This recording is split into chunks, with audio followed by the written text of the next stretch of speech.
안녕하세요. DB성형외과의 디테일러 국동비 원장입니다.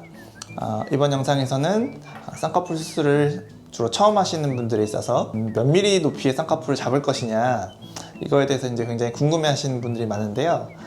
그것에 어떤 영향을 미치는 요소들, 또 본인은 어떤 조건에 따라서 몇 미리의 쌍꺼풀을 잡아야 되는지, 그 부분에 대해서 한번 설명드려 보도록 하겠습니다. 어린 친구들이 이제 첫 수술을 많이 하게 되는데, 수술을 하고 온 친구들이 있으면 이제 물어보죠.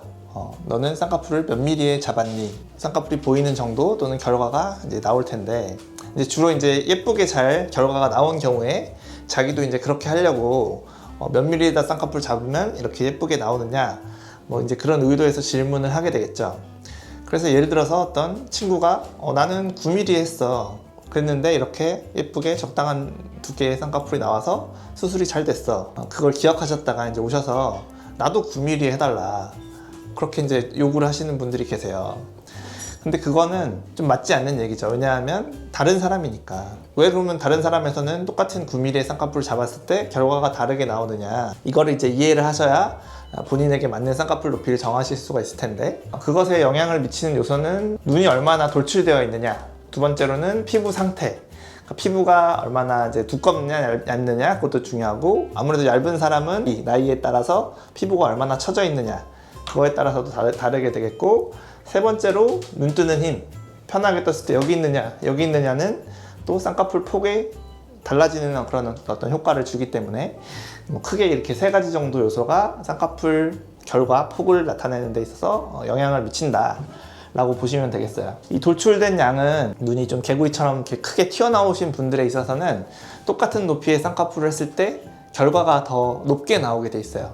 그래서 그런 분들은 좀 더 낮게 잡아야만 적당한 높이의 쌍꺼풀이 나오게 되는 거고요. 그래서 굉장히 돌출된 눈인데 자칫 잘못 쌍꺼풀을 뭐 남들 하듯이 뭐 9mm, 10mm 이런 데 잡았다, 그랬다가 이제 소시지처럼 돼서 오시는 분들이 계시는 거죠. 반대로 눈이 좀 쏙 들어가 있는 분들, 많이 들어가 있는 분들은 꽤 높게 잡아도 쌍꺼풀이 다 덮여서 얇게 나오는 경향이 있어요. 그렇기 때문에 최소 9mm 이상, 9mm, 10mm, 11mm 뭐 이런 식으로 좀 높게 잡아줘야만 그나마 피부가 덥더라도 어느 정도 쌍꺼풀이 보이는 그런 결과를 낼 수가 있는 거죠. 아까도 피부에 대해서는 잠시 말씀드렸지만, 피부가 얇은 사람일수록 더 낮게 나오게 돼 있고요. 그 다음에 또 하나가 이제 그 쌍꺼풀 테이프 어렸을 때 많이 하신 분들 있잖아요. 그런 분들은 피부가 이제 굉장히 더 얇아지고 더 늘어나게 돼 있어요. 그런 분들에 있어서는 쌍꺼풀이 생각보다 낮게 나온다, 높게 잡아도. 그래서 그런 부분까지 고려해서 정해야 되고요. 그 다음에 이제 뭐 나이에 따라서 그렇게 영향을 받겠지만, 나이가 들다 보면 아무래도 눈꺼풀 피부가 처지죠. 그래서 나이가 좀 있는 상태에서 첫 수술을 하게 되면 똑같은 높이에 잡았을 때 쌍꺼풀이 생각보다 얇게 나온다, 그 부분도 좀 고려를 해야 되고요. 그 다음에 이제 눈 뜨는 힘 문제 때문에 여기다 그렸는데, 예를 들어서 빨간 선이 쌍꺼풀이 이 폭이 7mm고 파란 선이 9mm라고 했을 때, 눈 뜨는 힘이 눈꺼풀이 여기 있는 것과 여기 있는 것은 얘기가 달라요. 예를 들면 이 차이가 2mm라고 하면 이렇게 눈을 잘 못 뜨시는 분은 7mm로 잡았을 때 이 정도 폭의 쌍꺼풀이 나오는 것이고, 눈을 이렇게 시원하게 잘 뜨시는 분은 9mm에 잡았을 때 같은 폭의 쌍꺼풀이 나오는 거예요. 이 차이가 2mm고 이것도 2mm라고 한다면 쌍꺼풀이 보이는 폭이 우리가 볼 수 있는 결과이기 때문에, 그래서 이제 눈 뜨는 힘이 약한 사람은 한마디로 쌍꺼풀을 좀 얇게 잡아야 되는 것이고, 눈 뜨는 힘이 세신 분들은 좀 높게 잡아도 적당한 두께의 쌍꺼풀이 나오게 되는 것이죠.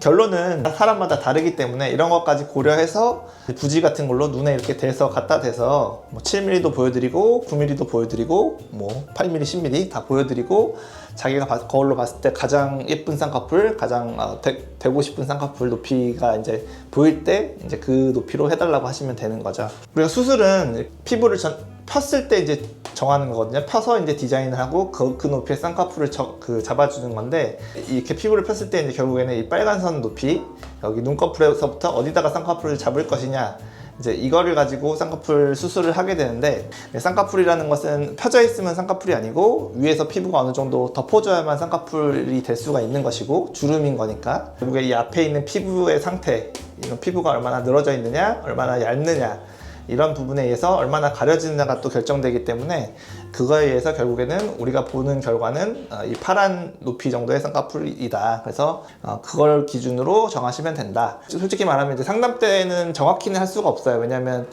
이 길이를 재려면 눈꺼풀 피부에 이렇게 예를 들어서 뭐 점을 찍고 이게 몇 밀리인지 파악한 다음에 제가 그걸 기준으로 이렇게 말씀을 드릴 수가 있는데, 상담 오셨을 땐 사실 그것도 하기가 힘들죠. 네임펜으로 막 점을 찍고 이러면 안 되니까 대략적으로 보여드릴 수가 있고, 결국에는 수술하는 날 이제 세수 다 하고 디자인할 때 이제 눈 위에 네임펜으로 이렇게 점을 찍고 그걸 기준으로 여러 가지 쌍꺼풀 높이를 보여드리면 이제 그때 이제 고르셔서 수술을 하게 되는 게 일반적인 어떤 그런 경과가 되겠죠. 그런 질문을 많이 하시거든요.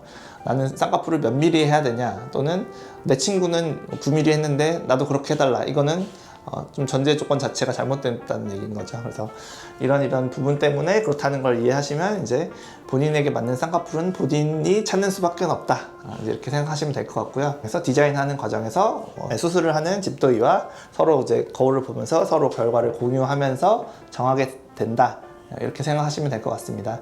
지금까지 DB성형외과의 국동비 원장이었습니다. 감사합니다.